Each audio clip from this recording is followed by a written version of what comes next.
Hello guys, welcome to the channel Learning from Scratch. In this video we are going to start chapter 2 part 4. Let's start. Another difference between the two Samirs was in their economic backgrounds. Samir though was poor.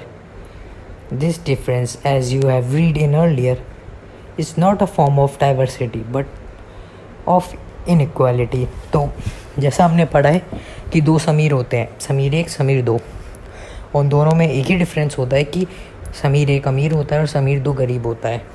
तो ये एक तरीके की inequality है, भेदभाव। जैसे कोई अमीर होता है कोई गरीब होता है तो उनके बीच का डिफरेंस होता है, इनइक्वालिटी बोलते हैं उसे।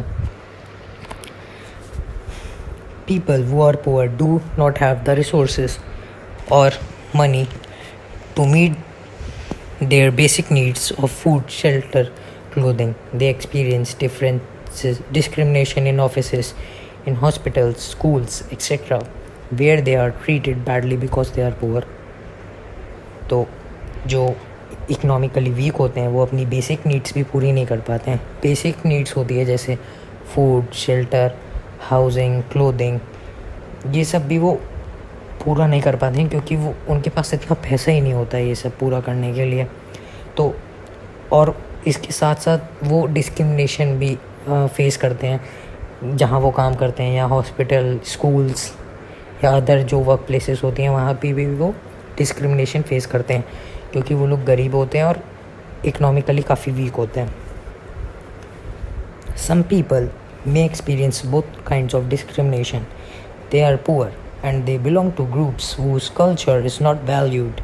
Tribals, some religious groups, and even particular regions are discriminated against for one or more of these reasons. तो डिस्क्रिमिनेशन कई टाइप का होता है। ये पहला डिस्क्रिमिनेशन होता है इकोनॉमिकली जो वीक होता है, जो गरीब होता है, जो पुअर होता है, या दूसरा हम ये कह सकते हैं ये कोई जो डिफरेंट रिलीजन से आता है जिसको हम लोग वैल्यू नहीं करते हैं, हम लोग बोलते हैं इसका रिलीजन अलग है या स्टीरियोटाइप फॉर्म कर लेते हैं, तो तब भी डिस्क्रिमिनेशन हो जाता है। या कोई किसी पर्टिकुलर ट्राइबल से आता हो या किसी रीजन से आता हो, किसी पर्टिकुलर जगह से आता हो। In the following section we will look at how a famous Indian was discriminated against.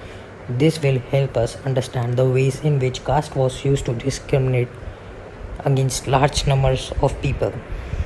A common stereotype about some Muslims is that they are not interested in educating girls and therefore do not send girls to school.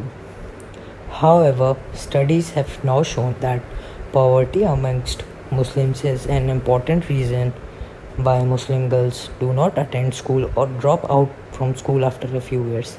तो हमारे दिमाग में एक stereotype बना हुआ है कि मुस्लिम जो फैमिलीज़ होती हैं वो अपने गर्ल चाइल्ड को पढ़ाना नहीं चाहती हैं, वो भेजती नहीं हैं, खुद से ही वो भेजना नहीं चाहती हैं। पर जब एक स्टडी और एक डेटा निकला तो हमें उसमें पता चला कि ऐसा नहीं है, उनके पास इतना पैसा ही नहीं है, वो इकोनॉमिकली इतनी स्ट्रॉन्ग नहीं है कि अपने बच्चों को या अपने गर्ल चाइल्ड को आगे पढ़ा सकें।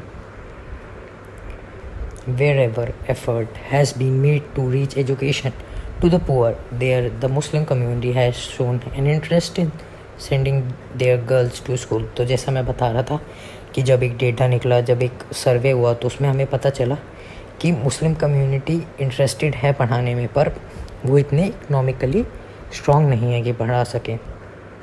For example, in the state of Kerala, the distance between the school and the home is not much. There is a good government bus service that helps teachers reach school in rural area, and over 60% of the teachers are women. तो जो एक state of Kerala एक south Indian state है, वो काफ़ी developed है और उसका लिटरेसी रेट भी काफ़ी हाई है। तो वहाँ पर जो गवर्नमेंट है उसने वहाँ पे एक बस सर्विस चला रखी है जिससे टीचर्स और स्टूडेंट टाइम पर स्कूल पहुँचें, या रूरल एरिया से बच्चे टाइम पर स्कूल पहुँचें, उन्हें कोई प्रॉब्लम ना हो। और वहाँ पर 60% जो टीचर हैं वो भी वुमेन हैं।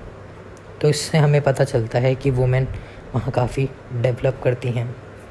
These factors have helped children from poorer families, including Muslim girls, attend school in much larger numbers. तो ये कई फैक्टर्स हैं जिससे हमें पता चलता है कि जो गरीब फैमिलीज़ होती हैं उसके जो वहाँ पे जो मुस्लिम्स होते हैं उनकी गर्ल चाइल्ड भी एजुकेशन अच्छे से पा सकती है और काफ़ी आगे बढ़ सकती है और स्कूल्स और ये सब अच्छे से अटेंड कर सकती है. In other states where such efforts have not been made, children from poorer families with the Muslims, tribal or so-called lower caste find it difficult to attend school. Therefore, poverty, not religion, is the cause for not attendance of Muslim girls in school. तो जो बाकी states हैं केरला के अलावा वो इतने develop नहीं हैं एजुकेशन से रिलेटेड, तो वहाँ पर लोग अपने बच्चों को पढ़ा नहीं पा रहे हैं. तो वहाँ ये डिपेंड नहीं करता आप मुस्लिम हैं, हिंदू हैं, क्रिश्चियन हैं, वहाँ पर पॉवर्टी डिपेंड करती है. क्योंकि अगर आप इकोनॉमिकली वीक हैं तो वो मैटर करता है, इसलिए आप पढ़ा नहीं पा रहे हैं. वहाँ रिलीजन मैटर नहीं करता है. तो इसका मेन रीज़न यही है कि पॉवर्टी की वजह से लोग अपने बच्चों को पढ़ा नहीं पाते हैं. Thank you so much. Please like, subscribe and share.